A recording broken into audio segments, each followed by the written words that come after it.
Bonjour à toutes et à tous et bienvenue dans votre émission de rendez-vous. Cette semaine, nous allons parler mariage, nous allons parler patrimoine, nous allons parler marché de petits producteurs et enfin musique d'harmonie et concert. Nos premiers invités de la semaine sont Valentine Perrin, bonjour. Bonjour. Vous êtes l'organisatrice pour votre société Prestatech du salon Passion Mariage d'Épinal qui se passera ce week-end, samedi 14 et dimanche 15 octobre au centre des congrès. On se détaille tout cela dans quelques instants. Et Jean-Pierre Aubertin, bonjour. Bonjour. Le président de l'association Pargny Vie et Patrimoine et on va dire une cheville ouvrière d'une nouvelle édition des Journées d'études vosgiennes. Ça se passe du jeudi 26 au dimanche 29 octobre à l'Ifol-le-Grand. Journée d'études vosgiennes, journée super importante pour l'étude et la connaissance du patrimoine évidemment sur notre département. Merci beaucoup Jean-Pierre, à tout de suite. Valentine Perrin, donc le salon Passion Mariage d'Épinal, combienième d'édition ça fait Alors c'est déjà la 18e édition de ce salon. Qu'on retrouve cette année, donc, comme l'année dernière, à la salle Tambour-Major du Centre des Congrès à Épinal. Ouais, je le répète, c'est ce week-end, samedi 14 et dimanche 15 octobre. Alors samedi après-midi et dimanche toute la journée. C'est samedi toute la journée et dimanche toute la journée. Donc samedi de 10h à 19h et dimanche de 10h à 18h. Donc c'est un salon qui est assez reconnu dans les Vosges parce que ça reste un salon à taille humaine où vraiment les visiteurs vont pouvoir rencontrer directement des professionnels qui vont être entièrement là pour eux et pour les aider à organiser leur mariage. Combien d'exposants cette année? On voit quelques images évidemment de l'édition 2022. C'est un peu plus d'une trentaine d'exposants cette année, donc dans tous les domaines relatifs au mariage. Donc ça peut être des traiteurs, des spécialistes du prêt-à-porter féminin ou masculin. On va aussi avoir tout ce qui est rapport à l'animation.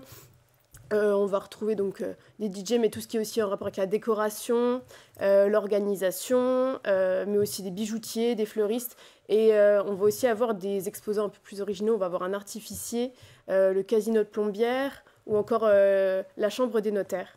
Ah, ça a son importance aussi, évidemment. J'imagine que vous refusez du monde, une trentaine d'exposants sur un salon comme ça, forcément, ça pourrait être plus gros, on imagine. C'est sûr, dans le sens où, vu que le mariage bat des records, surtout en 2023, avec 300 000 mariages en France, c'est vrai que... Chez nous, grosso modo, quel chiffre ? Chez nous, on va être entre 1000 et 1300. Donc, l'année dernière, on était jusqu'à 1300 mariages dans les Vosges, 8000 en Lorraine. Donc, c'est vrai que pour cette année, on attend encore des chiffres en France qui vont être de 250 000 à 300 000 mariages en France. Donc, en Lorraine, on s'attend à au moins entre 1000 et 1300 mariages. Dans les Vosges Dans les Vosges. Dans les Vosges. Ça paraît énorme, 1300 mariages par an dans les Vosges, avec un budget, grosso modo, de... Alors ça va de 10 à 15 000. Après, c'est vrai qu'on est dans une situation économique et géopolitique qui peut poser la question, notamment des budgets sur tout ce qui est plus fortuit. Ça va pas être de la première nécessité. Mais pour réduire les budgets, en ce moment, on va plus se tourner vers des mariages avec des plus petits comités, mais aussi mettre l'accent sur quelque chose de plus convivial, où vraiment on va vouloir se réunir en famille. Ou avec ses amis les plus proches. Donc, en d'autres termes, peut-être un petit peu moins de monde, mais des prestations à peu près similaires. Tout à fait. On ne fait pas l'impasse sur la qualité de la prestation. C'est ça. D'accord. Vous l'avez dit, en termes de, on va dire, exposants un petit peu originaux, un artificier. Tout à fait. Et puis chaque année, il y a peut-être des petites innovations, des petites nouveautés en termes de véhicules, en termes de décoration, etc. Quelles sont les tendances de l'année, de l'année prochaine, évidemment. Tout à fait. Donc, on va rester sur de la neutralité. C'est vrai que ça fait quelques années qu'on est sur des thèmes assez neutres, assez naturels, etc. Ouais. Nous, on a choisi de traiter cette année le thème des années folles, qui est à la fois neutre, mais qui va aussi faire appel à tout ce qui est éclat, les paillettes, le champagne, tout ce qui est rapport à la fête. Donc, on a vraiment choisi ce thème parce qu'il va parler à tout le monde. On retrouve en fait des éléments dans ce thème qui parlent vraiment à n'importe quel thème qu'on peut choisir pour son mariage. On a envie de quelque chose de festif et c'est vraiment un thème qui fait écho à la fête. Donc combien de visiteurs attendus donc ce week-end, salle Tambour-Major au centre des congrès d'Épinal? On prévoit, tout comme le nombre de mariages, c'est un coup du hasard, entre 1000 et 1300 visiteurs, dans le sens où on accueille à la fois donc, les personnes qui souhaitent se marier, mais aussi leurs familles, leurs témoins, et aussi des particuliers qui veulent organiser autre chose qu'un mariage, puisque c'est aussi le salon du mariage et de la fête. Le highlight, j'ai envie de dire, de cet événement, évidemment, ce sont les défilés. Quels sont-ils et à quelle heure ? Alors, il y aura 4 défilés, donc qui mettront en avant les fleurs et le prêt-à-porter, donc les tendances pour l'année 2024. On va retrouver donc les 4 défilés le samedi et le dimanche, donc le samedi à 14h30 et 17h, et le dimanche à 11h et 16h. Allez, c'est dit. Merci beaucoup, Valentine Perrin. Donc, vous travaillez pour la société Prestatec, chargée de projet, et donc principalement organisatrice donc, de cette nouvelle édition du salon Passion Mariage, tout ça avec DS, c'est à Épinal, donc au centre des congrès ce week-end, samedi 14 et dimanche 15 octobre, les 2 jours. Merci beaucoup, Valentine, au plaisir. Et bon salon, et bonne préparation des mariages de l'année prochaine. Merci. Jean-Pierre Aubertin, bonjour. Bonjour. Le président de l'association Pargny Vie et Patrimoine. Alors Pargny, j'avoue, tous les Vosgiens ne le connaissent peut-être pas cette commune. On est sur une petite commune à l'ouest de notre château, juste après le fort de Bourg-les-Monts. Et vous avez notamment, évidemment, sur votre commune, les vestiges d'une abbaye, d'où l'organisation donc du 26 au 29 octobre des Journées d'études vosgiennes, 23e journée d'études vosgiennes. On va en parler, c'est assez exceptionnel hein, sur un département comme le nôtre, une telle émulation, une telle programmation autour du patrimoine naturel, humain, architectural, etc. Je montre l'affiche. Un petit mot sur Pargny-sous-Mureaux, votre commune et son abbaye déjà. On va voir quelques photos. Quelques mots sur l'association. Si vous voulez. Donc l'association a été créée au mois de novembre 2016. Donc une jeune association, mais qui avait pour objectif et qui a toujours pour objectif d'écrire l'histoire du village, dont l'histoire de l'abbaye, sauvegarder les vestiges de cette ancienne abbaye, et de diffuser le plus largement possible ces informations au grand public. D'où la mise en ligne d'un site internet dès le mois de janvier 2017, avec une refonte de ce site cette année, pour qu'il reste moderne. Et nous avons cette année, donc il y a quelques jours, nous avons gagné notre pari. Tous les anciens vestiges de l'abbaye de Mureaux sont maintenant sauvegardés, mis hors d'eau. Hors d'eau, après 3 campagnes de souscription avec la Fondation du patrimoine et des travaux qui ont eu lieu là cet été. Voilà, tout à fait. Ok, donc elle est hors d'eau, ça veut dire ça n'a pas été couvert quand même par rapport à ce qu'on voit. Non, ce sont les murs qui ont été couverts, mais nous n'en sommes pas encore à remettre les toits. Évidemment. non, mais on va revoir ces images là de ces vestiges de l'abbaye. C'est vrai que bon, il reste pas grand chose évidemment, mais c'est impressionnant quoi. J'imagine que ça vaut tout à fait le détour. Nous y sommes. Il faut se rappeler comment c'était il y a 6 ans, noyé dans la végétation, invisible du chemin qui passe à 20 mètres, et maintenant c'est bluffant.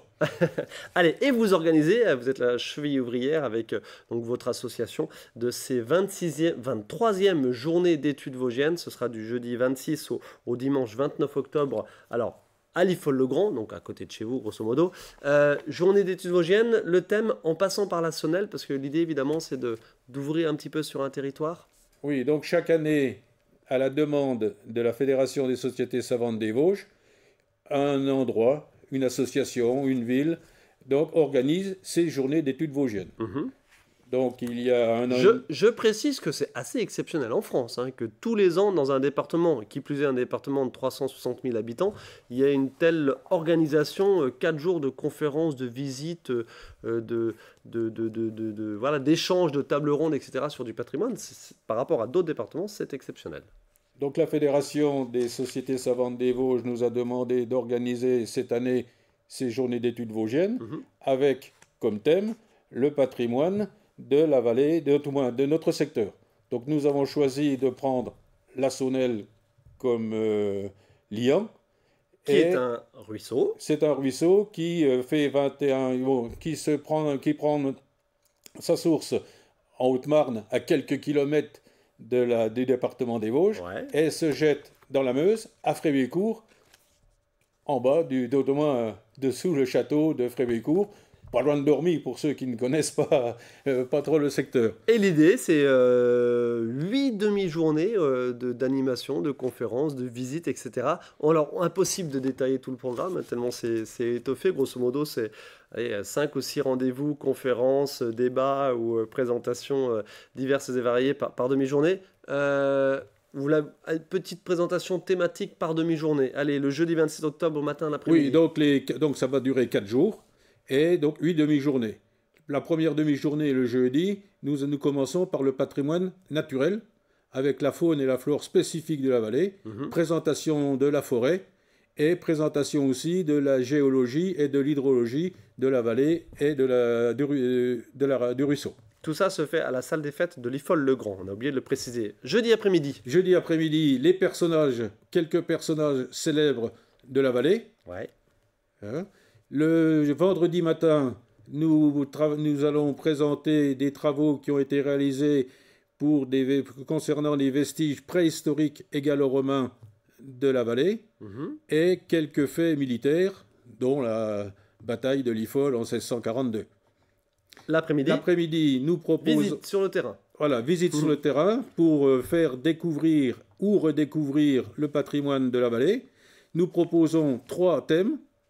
Un thème sur la Haute-Marne avec le château de la Fauche, principalement les églises de la Fauche et de Près-sous-la-Fauche.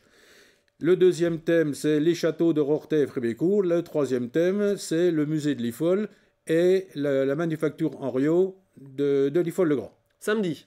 Le samedi, journée spécifique Pargny. Le matin, l'abbaye en particulier. Un petit résumé sur les prémontrés en Lorraine et ensuite donc les différentes évolutions et embellissements de l'abbaye. Ouais. L'après-midi, c'est la construction, l'évolution du patrimoine de Pargny même. Et on termine par l'histoire de l'école communale de Pargny à partir du règlement qui a été créé le 26 février 1834. N'en dites pas plus, on n'a hélas pas le temps. Et le dimanche? Alors le dimanche, c'est le petit patrimoine rural et d'autres patrimoines de la vallée. Ouais. Et l'après-midi, c'est l'histoire de l'industrie dans la vallée de la Saunelle, industrie métallurgique, puisque la vallée de la Saunelle, c'est une des 4 vallées des Vosges où s'est développée la métallurgie, et bien entendu, l'histoire de l'industrie du meuble. Extra. Et on signale aussi, bien sûr, une soirée le samedi 28 octobre à 20h, dîner musical à travers le temps, animé par les jeunesses musicales de l'Ifol-le-Grand. Et tout ça, ça coûte, pour ceux qui veulent vous rejoindre, 20 € par jour. Non. Ah. Alors, toutes les interventions sont libres et gratuites. D'accord. Nous proposons la restauration le midi, sur réservation, à 20 € le repas. D'accord, voilà. Nous demandons aussi, pour les visites, réservation obligatoire, que l'on puisse organiser ça d'une manière optimale.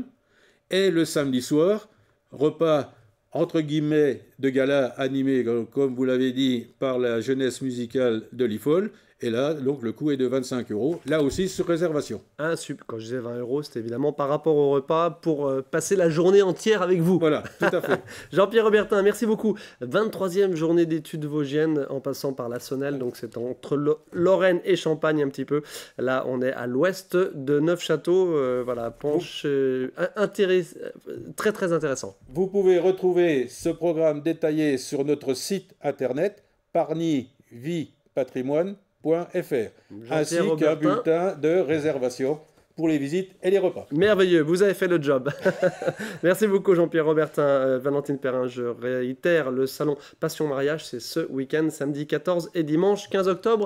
Merci à tous les deux de votre participation et à tout de suite pour la seconde partie de Qu'on se le dise. Merci. Allez, seconde partie de notre émission de rendez-vous Qu'on se le dise avec Ghislaine Riva, bonjour. Bonjour. Vous êtes productrice de petits fruits à l'Épanche-sur-Vologne. Oui. Vous allez nous parler dans quelques instants du premier marché de petits producteurs que vous organisez vous-même chez vous. Donc ce dimanche 15 octobre à l'Épanche. On se détaille tout cela dans quelques instants. Et Benoît Groscola, bonjour. Bonjour. Responsable des activités culturelles à Grange-au-Monzet pour un gros événement, 2 concerts. Donc ce vendredi 20, le vendredi 20, un concert de la chorale L'Île aux chansons avec Jacques Simard. Et le lendemain, le 21 octobre à 20h, l'harmonie légendaire et l'harmonie de Chaligny, l'harmonie légendaire qui fête ses 120 ans cette année. Absolument. 120 ans, c'est quand même pas mal pour une chorale. On raconte tout cela dans quelques instants. Ghislaine Riva, donc productrice de petits fruits à l'Épanche-sur-Vologne. On va tout de suite voir quelques images. On était venu vous voir en 2021, me semble-t-il. Tout à fait, oui. Voilà, productrice de petits fruits. Quels fruits exactement? Oh, j'ai un peu de tout. Mûres, fraises, framboises, groseilles, mirabelle, quetch. J'ai vraiment de tout.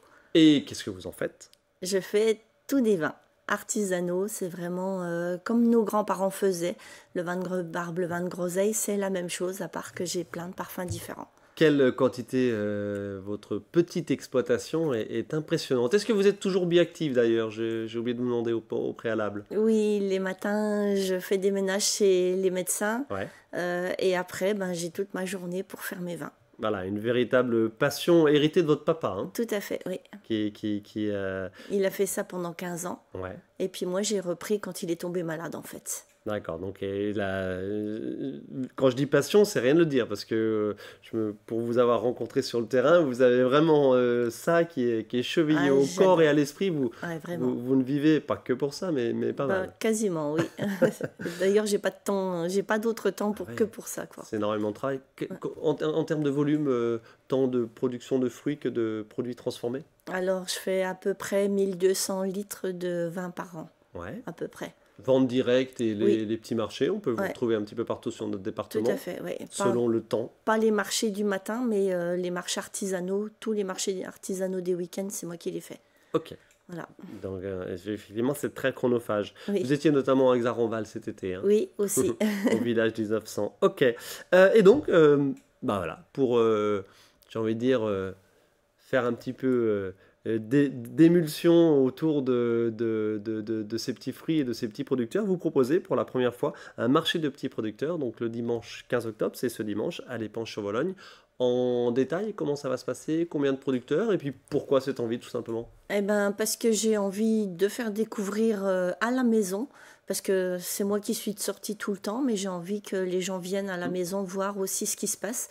Et j'ai invité une dizaine de petits artisans locaux pour qu'il y ait un petit marché artisanal, que je ne sois pas toute seule à présenter mes produits, en fait. Quels autres artisans, producteurs seront présents? Alors, il y aura des savons, il y aura du miel, il y aura des tissus, imprimerie sur t-shirt, tout ça. Il y aura un fabricant de couteaux. Il y aura des légumes, des fruits et légumes.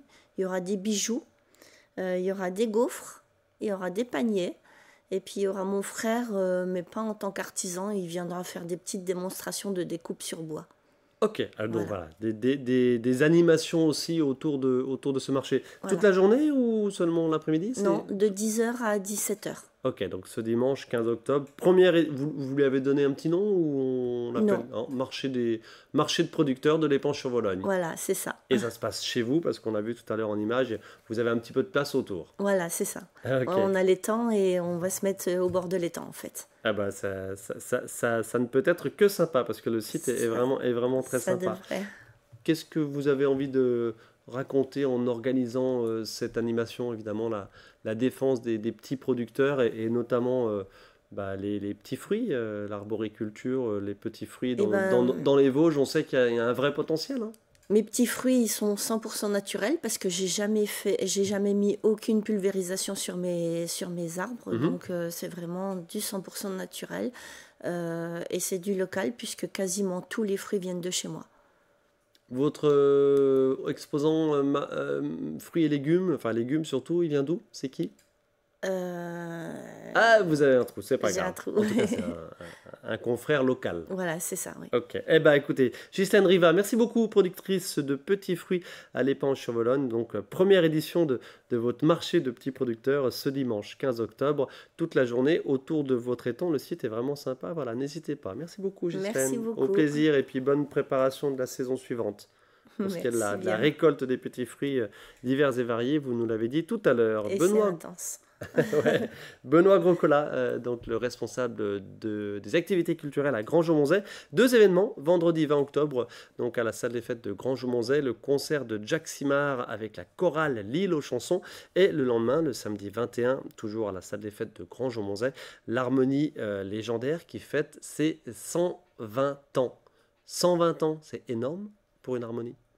120 ans, c'est énorme. Oui et non, parce que ce sont des harmonies qui sont issues des usines. Celle-ci, elle nous vient de l'usine textile qui était dirigée par Ansel Seitz sur la commune et qui, part de son comité d'entreprise, crée l'harmonie qui est devenue plus tard municipale. Aujourd'hui, toutes les archives des partitions sont conservées. Elles n'ont pas été détruites pendant la guerre, c'est important de le dire. Ainsi que des cadres photos des concours aussi qu'on a su conserver et qui d'ailleurs seront exposés pendant ce grand week-end là, des 20 et 21 octobre. Ok, alors et voilà, grand week-end autour évidemment de ces activités culturelles et de cette proposition. On va tout de suite voir quelques images. Allez, on vient sur la première soirée, le vendredi 20 octobre, à savoir le concert de Jack Simard avec la chorale de L'Île aux chansons. Alors, qu'est-ce qu'on dit? C'est Jack Simard qui accompagne la chorale ou c'est la chorale qui accompagne Jack Simard? Eh ben, en fait, c'est les deux, puisque nous avons travaillé ensemble sur ce concert-là. On voit quelques images de répétition de ce concert. C'était en 2020, juste avant le Covid, et en fait, on était venu vous voir voilà, pour faire un reportage sur cette prévision de concert, mais le concert, il a lieu seulement maintenant, parce qu'évidemment, le Covid a tout bousculé. Oui, oui, tout à fait. Et donc, nous avons décidé ensemble, avec Jack, que lui va nous retrouver sur le plateau dans notre première partie pour interpréter des chansons issues de chansons françaises. Et puis, inversement, il nous invitera aussi sur sa deuxième partie à lui pour chanter des chansons de son répertoire. Ok, en fait, c'est un échange vraiment convivial. Ça va être une grosse soirée alors, combien de temps? Oui, ça va être une grosse soirée. C'est 2 parties qui vont durer environ 45 minutes. D'accord, ça va, effectivement. Donc, début du concert à 20h, donc à la salle des fêtes de Grangeau-Monzay. Un petit mot sur la chorale L'Île aux chansons. Donc, oui, c'est une chorale qui a une vingtaine d'années, qui regroupe aujourd'hui 70 artistes. On a notamment participé à de grands projets en 2016 avec Clarica, en 2020 avec Alexis HK. Donc c'est une chorale que je dirige depuis une vingtaine d'années, avec qui on est 70 vraiment choristes qui s'entendent vraiment bien. Dont fait partie Ghislaine. Et dont fait partie Ghislaine d'ailleurs. En plus. Et on passe de très bons moments et on monte de très beaux projets. Ok, et puis vous l'avez dit, Clarica, Alexis HK, aujourd'hui Jack Simard, ça vous tient à cœur d'accompagner vos choristes amateurs, bien sûr, avec des professionnels Oui, ça fait partie, je pense, de mon métier, de faire découvrir des artistes qui ne sont pas forcément connus des grandes ondes radio, mais en tout cas des artistes qui ont vraiment leur touche personnelle, et ce sont beaucoup des chanteurs à texte. Et le lendemain, un mot tout rapide, samedi 21 octobre à 20h, donc salle des fêtes de Grangeau-Monzay, toujours le concert de l'harmonie légendaire, accompagné de l'harmonie de Chaligny. Absolument, donc légendaire, donc cette harmonie qui existe donc depuis 120 ans. Aujourd'hui, on est 30 musiciens, on se réunit toutes les semaines pour travailler du répertoire spécifique qui va des pièces traditionnelles, classiques, musique du monde. Et puis, nous avons invité l'harmonie de Chaligny. Alors, pourquoi Chaligny? Parce qu'en fait, chez nos musiciens, nous avons une clarinettiste dont son papa habite à Grangeau-Monzay. Donc le lien s'est fait très facilement. Voilà. Ok, allez, chouette week-end. Donc vendredi 20 octobre à 20h et samedi 21 à 20h à la salle des fêtes de Grangeau-Monzay. 2 concerts qui se suivent. Merci beaucoup, Benoît Groscola. Merci. Vous avez encore une semaine pour finir de préparer tout ça. Absolument. Et Ghislaine Riva, donc productrice de petits fruits à l'Épanche-sur-Vologne, vous nous avez parlé de votre premier marché de producteurs ce dimanche 15 octobre. Bonne continuation à vous et au plaisir sur le terrain. Merci. Merci à vous de votre attention. On se retrouve la semaine prochaine pour une nouvelle émission.